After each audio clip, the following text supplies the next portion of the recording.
Welcome to That's a Hard No, the podcast about learning to say no and set boundaries to live our best lives. I'm your host, Heather Drago. You may think, because of this podcast, that I'm a boundary setting expert, but I'm not. I'm an expert at struggling to set boundaries. But you know what? I'm working on it, and it is getting easier. Follow along with me as I learn from fellow strugglers and experts so that you too can start saying no without feeling fear, guilt, or FOMO. You don't know where to go. Unfriendly applications got you feeling low. You're not sure what to do. Weight of expectations is coming down on you. There's a phrase you should know. Tastes so much sweeter than hello. That's a hard no. We've heard from all kinds of childcare professionals. How to find childcare, how to teach your kids about boundaries, how to listen to them through all stages of their development. There's a huge part of children's lives that we haven't discussed much, though. How do kids best spend their free time? I grew up as an only child in what many would say was a disadvantaged environment. But some of my happiest memories and formative experiences include playtimes, alone and with other kids, making things from found materials, riding bikes and roller skating around the neighborhood, making daisy chain garlands on the playground, and making up all kinds of imaginary games. It was all great fun, and none of it involved adult supervision. Kids today have a much different set of expectations around play. Parents, for better or worse, want to know that their kids are safe, want to know that they're not wasting their potentials or their future by wasting the day away. Is that the best way to help our kids' development? Is there a right or wrong way to play? Our guest today is an expert in the field of childhood education and the power of play to empower kids and their quality of life. She's the executive director of Defending the Early Years and an adjunct professor at Sarah Lawrence College and Howard University. And her professional research has included documenting the value of play as a tool for liberation, with an emphasis on global approaches to play and collaborating with parents and educators to foster positive racial, ethnic, and cultural identity development in the early years. Well, Denisha, thanks so much for coming on That's a Hard No. Thanks for having me, Heather. I'm really excited to speak with you today. I am too. I've been really looking forward to this conversation. I have, as our listeners know, a lot of thoughts about overprogramming kids and too much homework and the need for boredom and play. And so when your name came up on our list of guests, I was very excited to have this conversation. So let's just start by explaining to our listeners, like, what constitutes as play, quote unquote play, for young children? Like, what's the definition? Yeah, that's a great question because there really isn't a universal definition of play, right? There are some agreed upon characteristics, though, right? So, play is an activity that is freely chosen by the child, right? So, it's intrinsically motivated. Even if other children are like kind of setting up the rules or what to do, the children have the freedom to play or not to play, right? They're not being sent by a teacher, go do this play activity. That's not right. That's not play. Yeah. It's pleasure seeking, right? Like they typically enjoy it, even if they're having challenges or struggling, right? They're typically doing it for that. And it's more about the process than about the outcome, right? And so I think of play on a continuum where on the one end, children have no time or space to freely engage in an activity of their choice. And on the far end, children have ample opportunity, time, and space to freely engage in an activity of their choice. And so where they are on that continuum varies depending on their setting, whether they're at home, whether they're at school, whether they're traveling, whether they're, it just varies. But how closely we can get them to that far side where they have lots of time, lots of space, and lots of freedom. It tends to be non-literal fantasy and imaginative. Not all, because some of it is games and rules, right, and things like that. But yeah, that's a big part of the fantasy play for sure. Interesting. Okay, so that playtime that's organized by parents, or an activity, or like, we're going to play this thing, that's not necessarily play. That's more of an activity or a So it kind of depends, right? If you set up a play experience for your child and you take them somewhere and you just let them run free, that is play, right? So I have Hmm. friends at, she runs a library in Madison, Wisconsin, and they have play spaces for children. So you're at the library, you're thinking it's kind of academic, but if you let them run around and play in the play materials, right, that's kind Hmm. of play. Hmm. In schools, we talk about play based activities. And so some of those can be a little teacher directed, right? Where it's like, sit here at this table and do this activity and it's fun, so we call it play based, but the children don't really have a choice in the matter. And I would Hmm. say that's more of an activity for learning Hmm. that has been coded as fun for kids to do.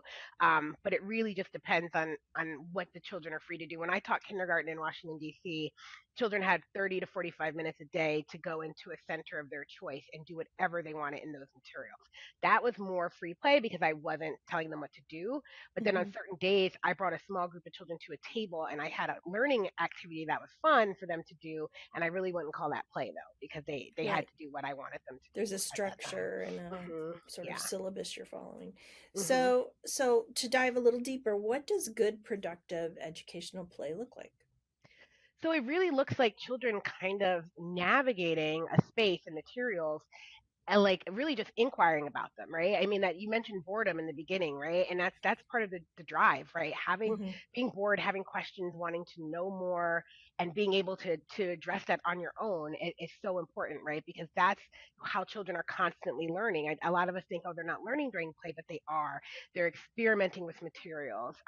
They're experiencing the shape, the size, the structure, the feel. They're building. They're putting things together. They're taking them apart, but they're doing it based on the internal questions that their body has about the materials, right? And so that's super important that they're allowed to drive that thinking and not always just doing something that people want them to do or not answering questions that people give them, because it stimulates, right? That part of executive functioning, that part of just the body just getting the answers that it needs, right? And so that's super important that children, they're like little scientists, right? They're constantly exploring things, right? You watch a child drop something over and over and over again and you pick it up and give it Yeah. back to them, like that is their brain developing and Yeah. understanding trajectory and motion and all of these things, cause and effect, right? Will you give it Yeah. back to me if I keep dropping it? Yeah. um, and we've seen how kids like will explore the simplest things, like you buy all the fancy toys but they spend all their time playing with the box right?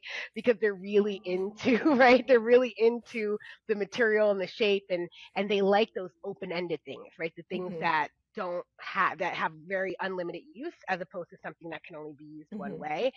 That sets up more of that exploration that's so important. So any of those things that allow children to just explore, and sometimes it looks like a child is sitting there with a smile on their face and you can't really see what's going on, and people are like, oh, they don't look like they're doing anything, and I'm like, yeah, but we don't know what's going on in their mind, right? There's a Hmm. lot of explorations happening in there, and so it could look really active, right, with them tearing things apart and putting it together. But I saw a video one time one of my students did for her thesis, where the kids were just sitting in this cardboard box and the boys, and they were just smiling, and it was very imaginative and it's very fantasy, but it was very much play too, and it was very awesome to watch this 45-second video of these kids just sitting in this thing just Yeah. smiling in the open field, right? As you're speaking, there are so many videos going on in my head of examples of my kids doing this, like the time we bought a washing machine and we got the giant box, and my son, that was in the middle of the living room, and he would just sit in there, and hmm it was very quiet, but like he had a whole world going on in there. I don't Yes, know what was yes. happening, but it was, it was a ship or a cabin or what. I don't know what it was. I've talked about this before. I have two kids. They're both adults now. The younger of the two just graduated from art school, and they had access to all of my art supplies because I'm a trained fine artist, and we just kind of had an art area, and the tools were there, and they were just constantly making things, and so everyone talked about how creative they were, what an artist they were. My other one, he would take the transformers and the blocks and the dominoes and the marble works and the Legos and the Monopoly game, like whatever we had, and he would never play with it in the way it was intended. He would take all the pieces, parts, break them all apart, and like build a whole contraption that went from one end of our house to the other. And hmm to this day, he's still a world builder. He's into gaming and thinking through whole systems, right? And hmm I would sit back, and part of me would be like, want to be like, no, no, no, you can't do that. You can't put those things together. But I resisted, and Mhm. I realize now that he was, world building. That's just the way he, that's just the Mhm. way he thinks, right? I was the kid who was poor, and my grandmother worked as an x-ray technician, and she would come home with these big sheets of cardboard from the film, Mhm. and she would give me all this cardboard, and I would build doll houses, like with working elevators and stairs, multi-level, like all these things. And then when I was done, I didn't want to play dolls. I would give them to another kid, and then I'd go build another one. So it's like every kid's different, right? And my Mhm. friend would be like, "Great, a dollhouse, how fantastic!" It's just like Yeah. totally, totally different. So as you were talking, I was just like seeing what you're talking about in action, through memory, and it's good to know that all those things are valuable. Yeah. Yeah. Especially Yeah, seeing how your kids turned out, right? Knowing, remembering how they played when they were younger and what they do now, and seeing that connection, that is so yeah, powerful. yeah. It really is. So what's the value of play? I mean, I espouse all the time. Kids need to have time off. They need their brain to be bored so that they'll come up with creative solutions and do things they wouldn't think about. But like, where's the balance as they get older? What's the value of play versus academics, Mhm. homework, structured activity? Like, how do we navigate balancing all of that? Yeah, that's a great question. I think, for a lot of people to understand that play is learning, right? I think people think so. I've been doing some research with some teachers in Pittsburgh, trying to understand the teacher's role in play. How do they lean into play? Then what does that mean? Then if you're teaching and you're letting kids play, right? Then what are you Hmm. doing, and how do they see play? And so I've seen, teachers also see play on a spectrum where they're like, play is just a break from learning, and kids need a break, and so if we just give them a break, they'll be fine, to teachers who are like, play is a valuable form of learning, which enhances the learning in the classroom the more they get to play. Um, so it's both, right? Like, yes, children we just need breaks. We as an adults need breaks. I have a friend who works from home, and she'll take a 15-minute walk, right? Because she just needs to get off the computer, take a break. Children need that, and hopefully they get it. They get that chance to run outside and let off some energy and some steam, but they also need to learn through play because it's an important part of the process, right? If the learning is only formal and academic, it can turn off a lot of kids. Now, I loved learning formal and academic. I say I'm a lifelong student. I loved being in school more than anything. I have 3 degrees, and I'm kind of tempted to go back because I just miss being in that environment, right? I Hmm. love the structure of it. I loved listening to the teacher, reading the material. Don't like taking the test so much now that I'm an adult, and I'm Right. like, I Yeah. have 3 degrees. Why do I need to take a test? But other than that, I really love it, right? And so, but that's not most kids. Most kids, that part of school is really a big turnoff. And so, if we introduce more play, more opportunity for self-directed education through play, then we can really recapture some of those children who are turned off by the heavy academic focus of school, and know that they can still get the academics through play. Now, there are some things that have to be taught to children. I still go back and forth. Think you can learn I don't think you can memorize your multiplication facts through play. I will say that, right? And Yeah. I mean, yeah. I believe that memorizing multiplication is key to doing higher order math, right? And so that's something where I'm like, yes, play is great, but I'm going to need you to sit down and we're going to need to memorize these multiplication tables so you can get it, right? But what other things can they learn through play? They can understand the properties of multiplication and division and math and all of these concepts through play, and get to that point where they're ready to kind of memorize something as well too. But I think it really just drives the learning, right? Like the more we play, and I came from the last generation of kids who played outside, fully away from their parents, free from any constraints, right? We didn't have the technology, we didn't have the worry, we didn't have the overscheduling, right? We had a huge baseball park, but it's mainly with kids. We would just show up and play baseball, right? There were Hmm. some weekend events, not now, where like everything's scheduled.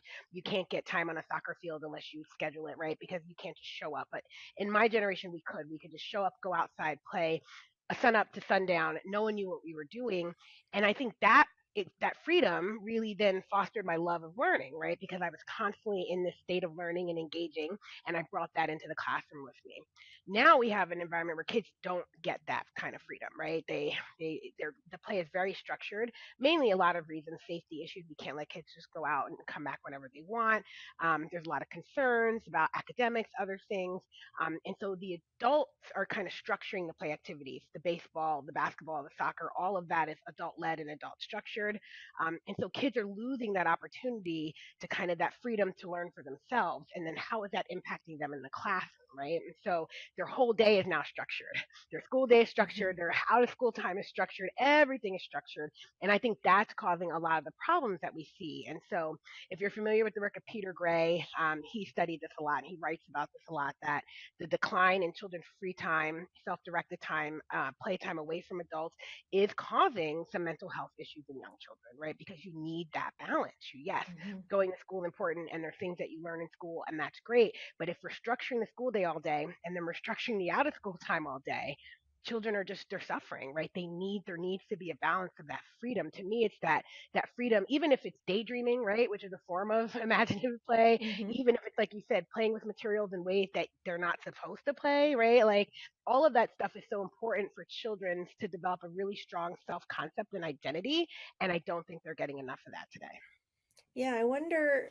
Um, I don't want to put on a psychologist hat because I am not a trained psychologist, but I wonder if having so much structure as a child when you grow up, like, then you don't know how to structure things yourself. Like Yes. someone else has always been doing it for you, so then that impacts your executive function. I would think. Um, and I also wonder, like, when you're in a group playing as a kid, you learn Mhm. things about team and leadership and empathy and like a lot of like social skills. Yeah. Yeah. I would think without it having to be taught to you, you just kind of navigate it. Yeah, so there's a really good book that it's not so much about play, but it really speaks to what you just said that I teach my students. And of course, now I'm blanking. Unequal Childhoods by Annette Lareau. So she was a sociologist in Philadelphia, and she did this year-long study with children all in the third grade. And she had about 12 families, I think, in the study, and they varied in terms of white families and black families, and then each family, one with a high economics, one with middle, and then one with low, poor working class.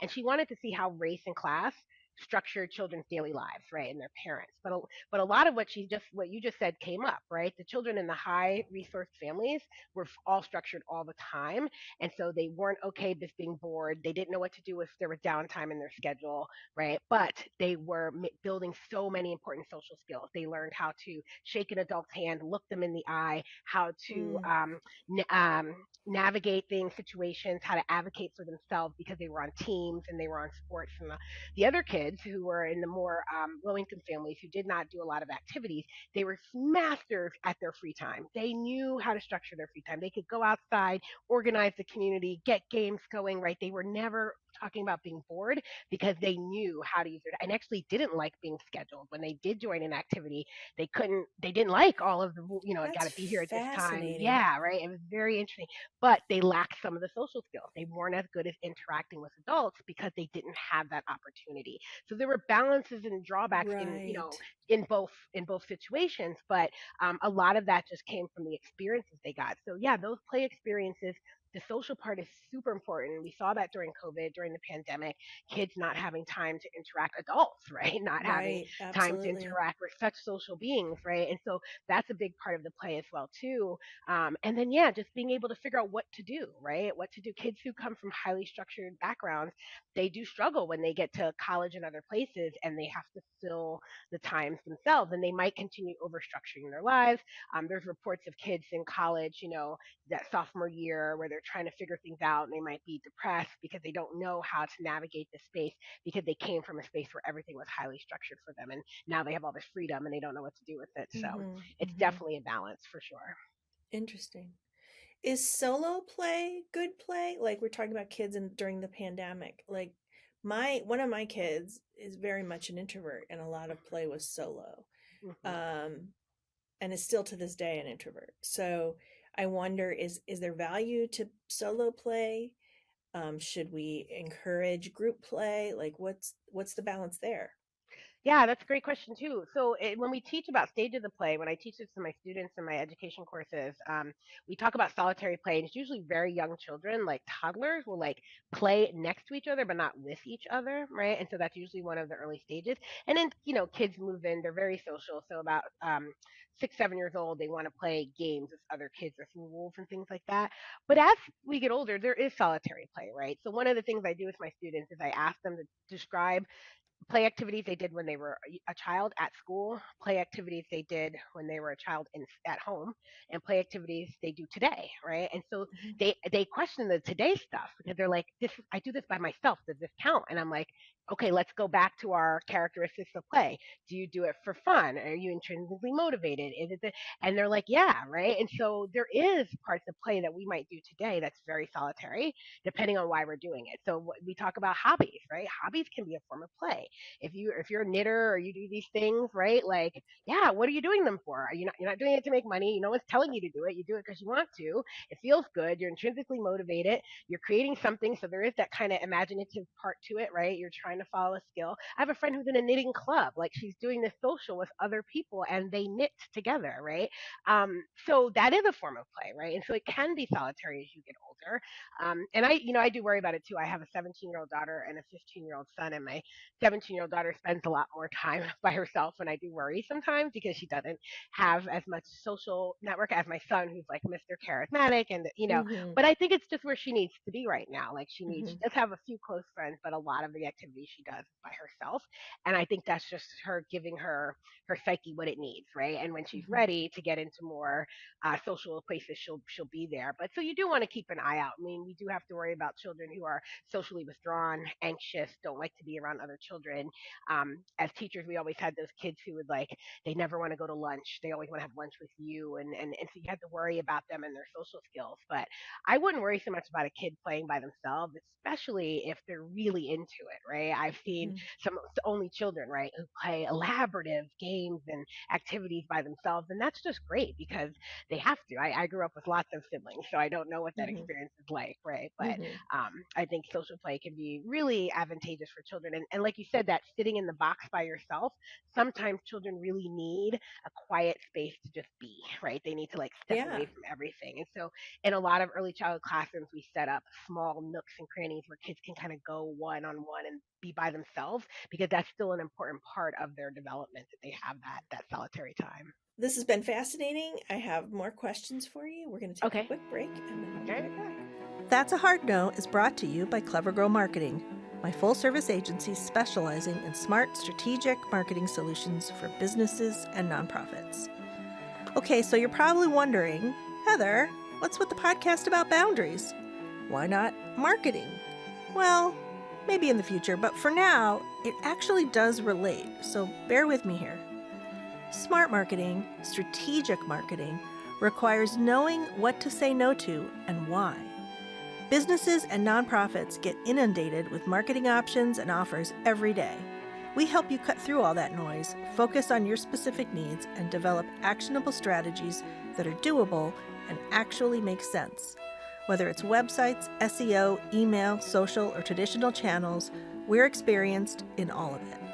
So if you need help figuring out your marketing, visit our website, clevergrowmarketing.com, and get in touch. And we're back with Denisha Jones. So, Denisha, we were talking about solo play, Hmm. and I'm thinking about when my kids were younger, and my adult child that I'm married to. Um, there's a lot of solo play that happens at my house on screens, right? There's Mm. video game play, and I see kids that are on, iPads in restaurants and things like that. Hmm. Is there value to that kind of play on screen? And if so, like, what's the limit? When does it become a detriment? Like, when is it less play and more of an addiction? Like, what are the pros and cons of that? And how does that compare to the value of play in real life? Yeah, that's really great. So unfortunately, I've had some experiences that helped inform this answer. In the summer of 2020, right? Yeah, we're dealing with all the pandemic stuff.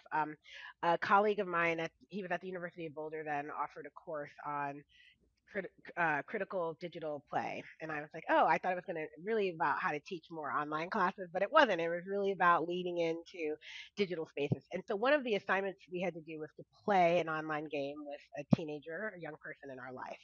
And I remember my nephew at the time was 12. And so we went into a Zoom room and then we played Roblox together. And I was really impressed with the whole experience because his mom was watching too. So he's my brother's son, but his mom was there watching, and she too, like, he took on this role of like teaching me how to play that we've never seen him before in this leadership capacity, which was really cool for us both to witness. He's always the class clown, right? But here he was like, oh no, Auntie, do this. Oh no, Auntie, do this. Now in my mind, I'm like, why are we playing this horrible game where you break out of jail? Like that didn't sound good to me, right? But I was like, no, no judgment, right? Let's just play the game, right? So there were benefits of him, Hmm. playing this game, right? And so that course and spending time with young people and hearing really there are a lot of values to young children playing video game. It is a form of play and it is a valuable form of play.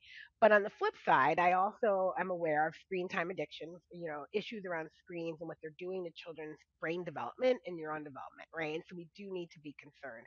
One of the best presentations I saw one time, one of my colleagues at Defending the Early Years, Diane Levin, was giving a talk at a conference in early childhood, and she was talking about like what happens in children's brains when they manipulate objects, right? So imagine you're holding a three-dimensional object, right? And how you turn it and how you look at it. And she's like talking about all the neurons that are firing and everything that's happened.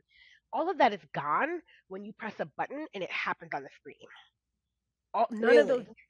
neurons come together the same way, right? If you're holding a car and you're turning it in your hands and you're Because you're looking at it using because different you're using it all senses. these Yeah. senses, so it's firing different parts of your brain to connect. When you press a button and it just does it on the screen, none of that happens the same way. There are other neurons that are, but not the same ones, right? The bodily Hmm. connection ones, right? So there is a loss of development that happens on screens. And then it's replacing those types of things with other types, right? Your eyes are looking, but it's also like who's doing it for you, right? When you're doing it for yourself, that's a different connection than when the computer is doing it for you. They're making the choices, right? So I think about those in the balance of all this, right? Another colleague, Susan Lynn, wrote a really great book about tech taking over children's lives and big business and all of that. And I did a webinar with her about the book, and it's really shocking, right? A lot of the ways that these technologies are created to be addictive to young children, right? That's where I think the concern needs to be. Just like the same type of psychology used in creating casinos to make those addictive and gambling, it's the same ideas that are being used And marketed to Facebook children and and Facebook, Instagram and and yes, and TikTok and TikTok, all the right? things. And Yep. all of and so that there should be some type of like global discussion about is that okay? Should we be using what we know about psychology to get young children addicted to these things, right? It's one thing if we say, well, adults are adults, but these are kids, right? And we're actually creating spaces with the intent that they are hooked on these activities, that they don't see a way out, right? That the way I don't have TikTok because I already have an addiction to social media and I don't need another. But my understanding it's there's no space in between the scrolling, right? It's just video after video. There's no white space. That's an addictive and it's feature, and it's like this. and it's And constant, YouTube right? Shorts is the same way, right? Same And thing. My so nephew does that and on it's YouTube. and it's Yeah. that dopamine trigger Yes, over and and it's over. just Yeah. trigger, trigger. So on Facebook, I actually have to scroll, so there's a little bit there, but it's still. But if it was just constant without any, Hmm. I have friends who set a timer to go on TikTok. Otherwise, they'll be on for 5 hours and not even realize it, Hmm. right? Hmm. Like that's an intent behind that. So yes, we should be concerned about those things because those things are altering children's brain structures, right? How they see the world, right? One of the big issues I have with my children is that I'm like, you live in this bubble of social media that's not real. I'm trying to like pull you out of it, right? So you can see the real world. But the reality is that this is the world. I can't take them. I can't go run off and put them in a place where none of this exists. And I don't know if I'd want that for them either. Like I love technology. There's a lot of great things. I'm having this conversation with you. I do a Right. lot of things. I work from home. Like I do amazing things, all from the comfort of my desk because of technology. And I don't want to run away from it.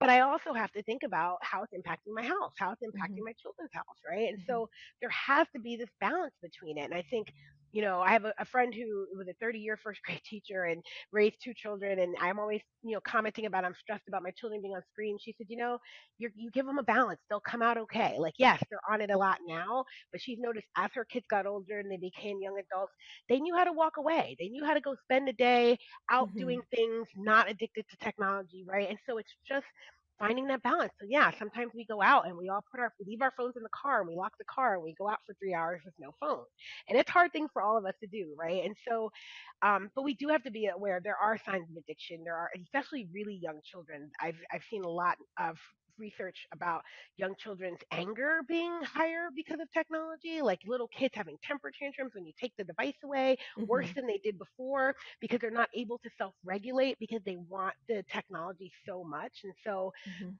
I get it. I have young nieces and nephews. They're all on devices, but I do feel like there are some guidelines, screen aware, from an organization called Fair Play. They put out a lot of good materials on thinking about how to support young children's screen development. And I think those guidelines about at a certain age, like I think it's under the age of 2, the only Right. use of technology is for like for like video chatting. Yeah. So like if you want a child to talk to their grandparents and their toddler, then yes, you would put them on the screen, but trying to stay away from the games. And I know it's hard because this stuff is marketed for young children. I love seeing my little great niece singing along to some of the videos and the games and stuff, but um it's also problematic because I think she's too young to be so hooked on that stuff, right? So it's a balance Yeah. to try and like tell my niece and her father to like maybe not promote much every day, right? Because but it's such a great tool, and you feel like it's making your kids smarter. That's what I hear a lot of people say. Oh, look, she's so much smarter now because she watches these ABC videos, and okay, but she's still 2, and she Hmm. spends 4 hours a day staring at a screen, and that's just not good. So Yeah. it's a tough one. And it's so hard once you open that Pandora's box to take it Yes, away. yes. It's interesting. A friend of mine has a school age kid Hmm. who is quite a good artist and has been doing art on an iPad. And we were at a family friend gathering, and my youngest came along and brought a sketchbook. And my friend was saying, "Well, they only want to draw on the iPad. They're not interested in a sketchbook." But then when my kid said, "Look what you can do with a sketchbook. Look how you can play with these materials, and you can glue things in and rip things up," and it was almost like a peer-to-peer thing rather than a parent thing. Hmm. Um, so my kid was encouraging that kid to kind of try something new and do something more tactile, more in real life. And Hmm. now that kid has done that. Now they've started playing on paper. Yeah. And we had an interview recently with Joan Spurl from the Cleveland Literacy Cooperative and Dolly Parton's Imagination Library. And she talked about the value of kids reading physical books, like Yes. actual Yes. paper books. And Hmm. so, you're activating all those sensory things, and there's sort of an open-endedness to it where Hmm. there isn't a program or a timeline you're following. You can read the book any way you want. You could read it backwards, you could read it upside down, you can just look at the Hmm. pictures, you can do whatever. So I feel like that open-endedness of play um, is more possible when it's not on screen. Yes. Although I do know there are some games, having watched my family play Zelda, you can go off on your Mhm. own little adventures and side quests or Create little whatever. worlds and all Yeah, that yeah, yeah. stuff. Yeah, And there's yeah, yeah. value to that. And my whole Hmm. family will play it together and strategize together. I do see the value in it, but I Hmm. also worry about all the things you talked about the screen Yeah. addiction and reliance on screens. Yeah, and for me the books is a hit home, right? So my kids are in high school, and I realized that they didn't one book they brought home, Lord of the Flies, was the only actual physical book they brought home in 2 years of high school to read. Everything else was on Google Classroom PDF. And as a book lover, like I just had to part with books because I'm moving, and I couldn't believe I finally got rid of books that I've had for 20 years because I'm like, okay, I just have to let them go. That was so hard, but like the physical books, right? Like they don't Mhm. have any. And so every time I told them the one place I will never say no to buying you something is the bookstore. And we go into bookstores and I keep buying, and I'm like, just because I want them to have books and we read together, and it's the physical book. And I now look, I listen to a ton of audiobooks. I have an Hmm. iPad, I have a ton of digital books. I get it. It's very nice to read on a train, on a plane, and all that. But young kids need to understand the beauty of a physical book, and they're not getting that, right? They're not getting Hmm. those that page turning and all of that stuff, which is super important as well too. So yeah, there's definitely value in some of the building digitally things and creating Hmm. things. And yes, being able to listen to an audiobook is a great option for, especially for someone like me who's driving all the time. Hmm. But it's that balance, right? How do we Hmm. bring back the balance? And what you said before about that story about the kid being interested because someone else was showing them, it really takes working together as families, right? So I have a friend raising two girls in Virginia. And one of the things they did was all the families agreed, right? Let's all agree now that no one gets a cell phone until 13. Because Oh, yeah. if Yeah. you Yeah. go get Yeah. a cell phone at 10, you're going to ruin it. And so they all kind of agreed to this neighborhood commitment that we will hold off. And so all the girls in the group knew no one gets a cell phone until 13. And then I said, again, you're right. It's better to give a little in the beginning and then add to it than give too much freedom and then Hmm. have to take it back, right? That was the biggest mistake I made. I got my kids' phones and I cut them off at a certain time of the day, like 8 p.m. But I should have said only 3 hours a day is all you could get on the phone, and I didn't do that. And so they were, they had all this Yeah. time, and then I was trying to go. It was too late to go back and say, well, I Yeah. only want you on the phone 3 hours a day now, right? Yeah. So I'm a little older than you, so I made even more mistakes. Like yeah, I'm not a perfect parent, and my kids were on screens way too much, I'm sure. Mhm. Somehow they managed, but there have been effects from it. I can Mhm. see it. Yeah. Absolutely. Um, so how can a lack of playtime? We've talked about the benefits of play. How can the Mhm. lack of play in a kid's life be detrimental? Like what physically and mentally can happen to a kid if they don't have access or time to play? Yeah, so there's a lot of different things that we've seen. Executive functioning, right? All of these skills that need to develop, right, so that children are self-regulated. That comes through play. A lot of teachers want to deny children play when they're not self-regulated, and I'm like, actually, they need more play because that's how they develop those skills to get self-regulated, right? A lot of pro-social emotional skills don't develop. Empathy, sharing, like that is part of it. Not sharing where you have to share all your things, but like having empathy for someone, wanting to work with someone else, those skills really develop as well through play and not forced, right? When we force children into group activities, that's not the same thing. It's like as they choose to come together and they choose to play. There's a lot of physical issues happening around lack of play, right? So one of the things they were saying when we were coming back to school from COVID was that kids weren't able to sit properly in the desk, right? And like things like that, right? But they weren't doing enough play activities, right? Where their bodies weren't moving and developing, right? A lot of running and jumping and crawling and all that stuff that leads to the stability to like sit properly, to even hold a pencil properly. All of those things, manipulating objects with your hands are pre-writing skills, right? And so we're Hmm. seeing this emergence where kids are horrible writing, not good writing skills, but that's because they didn't get a lot of fine motor development through play, right? And the same thing with sitting and coordinating, right, and walking straight. I read an article recently where they were like babies are always being carried in a seat and they're not developing their back and spine properly because they need more tummy time.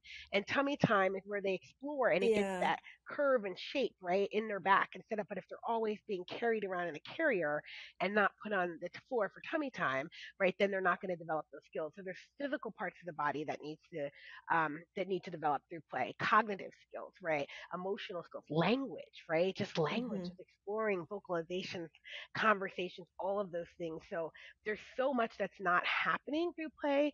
But mainly, I would say children are not and they're not getting to their full potential if they don't have opportunities for free play.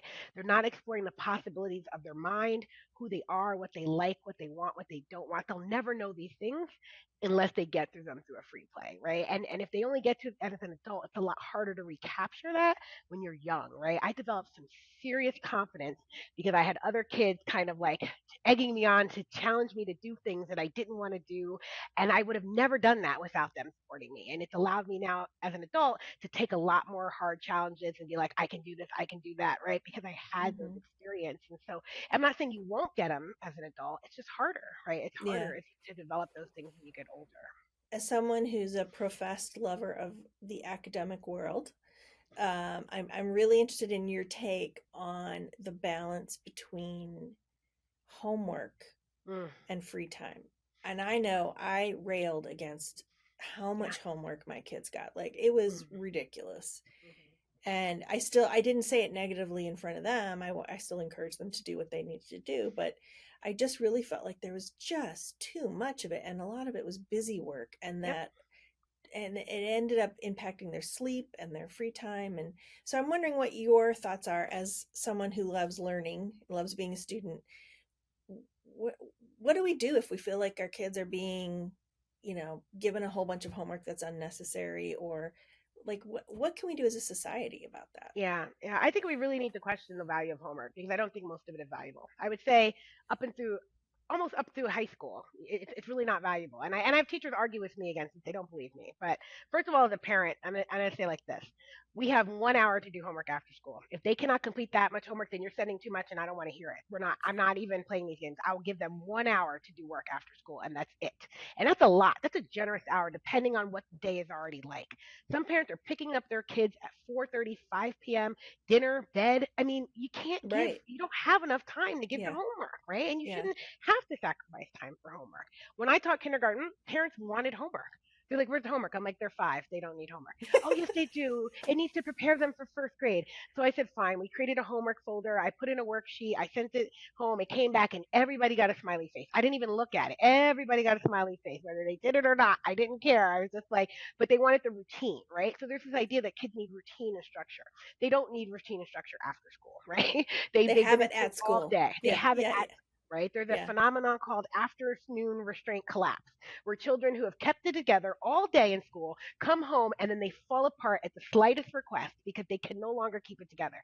I would That to just come me home and fall asleep on the floor. exactly. Oh my God, my kids would come home 2:15, and I say, start homework at 3 o'clock, and they're asleep from 2:30 to 3 o'clock. They just can't keep their eyes open, right? But they don't. That to me tells me you have too much structure if you're coming home and collapsing, right? So there shouldn't be that much structure after school. They don't really need to do it now. As far as academics and learning, yes, there are times in high school and above when you're older, you might need to read the material outside of school. You might need to finish, you might need to write the essay outside, right? You can't do everything that's in school. When I think about my college classes, right, there is work that you need to do to meet the learning goals that you can't actually do in the time we have together in the classroom. So that's to me is homework, right? So if I say write an essay, you have to write an essay. I might give you some time in class to work on it, but we're not there, right? But in school today, it's just a lot of extra work because we think more work means you're learning more, but it actually means you're learning less because you're not Hmm. really engaged with all this extra work, right? Now, Right. math, sure, maybe to retain the math knowledge, you might need to practice. But three problems versus 100 problems, right? I've Right. seen kids bring home like hours of math homework. That's not helping you learn math. That's making you hate math even more because you spent all day doing it in school and now you have to come home and do it all day at home. And it's absolutely ridiculous. And I think And it's parents need different. to, It's this new math, and the oh, parents don't know how to goodness. help the kid with it. Exactly. And Exactly. it's so then it just becomes a battle, and It becomes a everybody's battle. crying, Yeah. My and you're up nephew at saying, 11 o'clock at night. yeah. Yeah. Auntie, I can't do it that way. I said, well, honey, I can't help you. I don't know the way you're doing it. I know the way I do it. And you Yeah. should be able to do it either way, right? So yeah, there's all these battles, but I think parents need to be clear that they're going to put limits on the homework to the teachers. And I think schools need to work with, like, homework can't be a big part of the grade because kids shouldn't be penalized for their parents putting a hard pass on homework Hmm. and saying we're not Hmm. spending all of our time. I mean, one day my daughter had 3 hours of homework one day. I said, that's absolutely ridiculous. I don't want you doing any more homework. You've done enough. Like, this is ridiculous. Yeah. Yeah. And it's not that she's not trying, it's just that there's so much work to get done. And I just don't, it's wrong. It's setting our kids up for so many issues, right? Over workaholics that we have now are the kids who excelled at doing all of this homework. Do parents have the right to set a hard no with a teacher and say, like you said, my kid's going to have an hour to do homework. If they can't get it done within that time, you're sending too much homework. Can we do that? I think you can. I mean, it's hard to say. It really depends on the school you're in and the district you're in, right? And so, and having that relationship with the teachers in the schools. And it really depends on the grade level and how homework is being used. If homework is 30% of their final grade, no, you can't do that because then they're going to get a C for not doing their homework, right? But if you know, if you can negotiate that at the beginning with the teachers and say everyone come together with the school and say let's create a homework policy that's manageable, and it should be no more than 30 to 60 minutes of homework, even 2 days a week, or does it have to be every day but Friday? I mean, does it need to be that much? And sometimes there's just like, could it be just a things, a bunch of, I would send parents home, here's some activities you can do with kids that are fun on the weekends, afternoon, not a forced thing, but if you are looking for, sometimes parents are looking for something to do. They don't want their kids home on TV or computers or devices after school, and they want something. And so if you Mhm. have some suggestions and activities for things to do that they can, but it's when it's forced, when it's required, when it's affecting their grade, when it's Mhm. making them miserable. I think there should be ways to kind of negotiate that. I haven't seen that as much as I have. Like I was a big part of the opt out movement, getting parents to opt out of standardized testing, and I feel like opting out of homework needs to be the next thing, right? Like I just being able to say no. Expecting people to have parents home at a certain time to sit and do homework for hours on end means you're envisioning a certain kind of lifestyle. And that comes from a place of privilege. Like, Mhm. not Mhm. everybody has a stay at home mom waiting for them when they get off the school bus who can sit with them and do homework for hours. Sometimes I was one of these kids. I would go to a babysitter or an after school program for hours. And then my mom, who worked two jobs, would pick me up and they'd be exhausted. And then there'd be dinner, like you were talking about before. And then it's time for bed. So I think it's unrealistic for a lot of families. Mhm. Absolutely. Um, I had a teacher one time. She argued that we were back and forth. Who's is it your is the parent's responsibility for the child to do the homework to make sure it's right? Right. As an educator, I'm not asking you to just do your homework. I want to check your homework and make sure it's right. My kids hate that about me. They like, why can't I just turn it in? I'm like, because that's just not what Mom, I but do, out. right?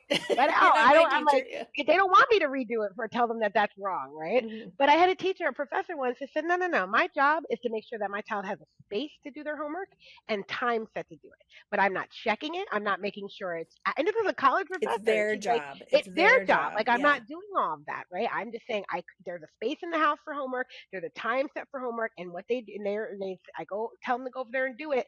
But whether it's correct and all that is not. So yeah, it's very different on how people structure their lives, and some families don't have the resources. I was teaching kindergarten in DC, and one of the dads, he was older dad, and he came up to me. He's like, I was sending home a homework page that in kindergarten that said geometry on it. And he was like, when I was in school, it was G, I'm a tree. He's like, I don't know geometry. Like, how am I supposed to? So he would come after school and ask me to go over the paper with him before, so he could help his son with it when he got home. It's a lot we're asking parents to do. Luckily, he had the fortitude to do that, and instead of just saying you're on your own, I can't help you, right? My nieces and nephews call me all the time for homework help. I love it, right? Because I'm the one to go to for that kind of thing. But what if you don't have an auntie who can help you with your homework, right? And your parents Right. can't help you. What are you supposed to do? It shouldn't be an extra burden on families, and it is. Right. Right.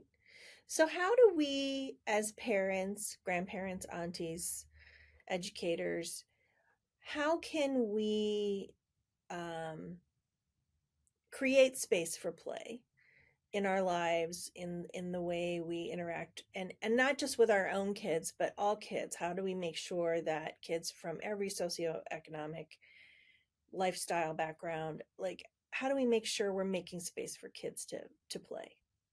Yeah, that's such a great question. I mean, in our own personal lives, I say, we have to get adults to reconnect to that time in their life when they played, right? So when I work with some places that are bringing in new play materials, so there's a approach to play out of China called Anji Play, and they have these really unique building materials. And so when you first get them, one of the things they say is that you have to introduce the parents and the teachers. So you just invite them only to play. And I remember being at this preschool in China and playing, and yes, it like activates this part of you where you remember the joy, right? So we have to reclaim the joy of play from our own lives as adults feel that.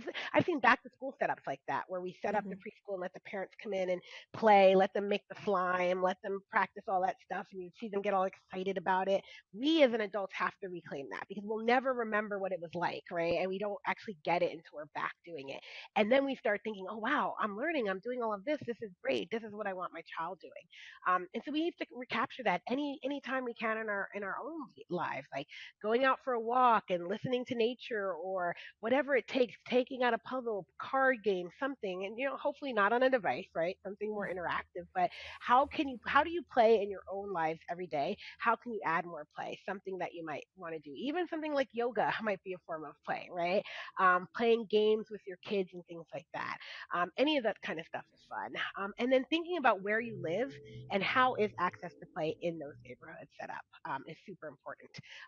Are there play spaces for children all children to come?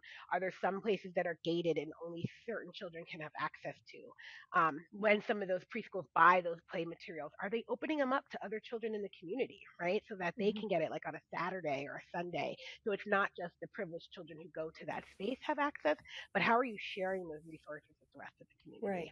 And Um, other and kids of all abilities. So in my yes, community, they kind of scratched the old playground and they made a completely accessible playground, which was yes, yes. incredible. Yeah. Absolutely. And there was a lot happening around COVID and the pandemic and creating play spaces because what a lot of people realized that a lot of people live in urban spaces that are not safe for play. And so they were thinking about how to do that in different spaces. Playgrounds up on the rooftops, right? In New York City, they're closing off streets for kids to come outside for elementary and play. And so they're Yeah. closed to traffic for a couple of days a week. So, and the kids love it. They love running out the building and taking over the block for play outdoors. And so that's a great idea, right? So how do we create those spaces? And it's really intentional, right? Community, schools, parents, everyone coming together and saying, we're concerned about children's well-being and happiness. Play is the way.